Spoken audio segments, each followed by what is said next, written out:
L'heure est au peaufinage pour le débat organisé conjointement par TF1 et France Télévisions. Jusqu'au dernier moment, ils gardent secret le lieu où se joueront les ultimes voix.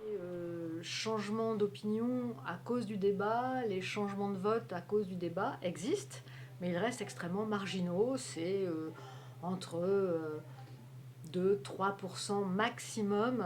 Le seul débat où on dit que ça aurait pu avoir un effet, c'est l'élection de 74, où ça s'est joué dans un mouchoir de poche. D'abord, je vais vous dire quelque chose, je trouve toujours choquant et blessant de s'arroger le monopole du cœur. Vous n'avez pas, M. Mitterrand, le monopole du cœur, vous ne l'avez pas. Giscard sera élu avec une avance de 500 000 voix. Mais François Mitterrand retient la leçon et en 81, il sait qu'au-delà d'un programme, c'est une posture d'égal à égal qu'il doit adopter lors du débat. Je n'aime pas beaucoup cette méthode. Je ne suis pas votre élève, vous n'êtes pas le président de la République ici, vous êtes simplement mon contradicteur. Jacques Chirac tentera le coup lui aussi en 88, mais ce n'est pas au vieux singe que l'on apprend à faire la grimace. Nous sommes deux candidats à égalité et qui se soumettent au jugement des Français, seul qui compte. Vous me permettrez donc de vous appeler Monsieur Mitterrand. Et vous avez tout à fait raison, Monsieur le Premier ministre.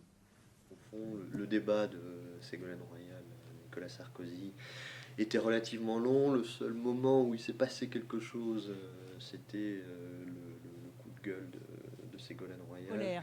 Et les parents et les familles qui vous en... Calmez-vous. Et les parents... Non, je ne me calmerai Ne montrez pas. pas du doigt avec Non, cet index non. pointé, parce que franchement... Non, je ne me calmerai pas. je Non, je ne me calmerai pas. Ben, Je ne me calmerai pour être pas. président de la Parce que République, il faut être calme. Non. Rester dans une posture, non pas d'attaquant, mais dans une posture de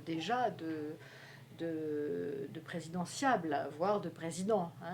Sans oublier 2002, Jean-Marie Le Pen est au second tour à la stupeur générale. Jacques Chirac se sait alors élu et refusera le débat avec le Front National. En 2012, le FN est presque à 20%. On ne parle que de l'électorat de Marine Le Pen. Le rendez-vous est pris pour les législatives.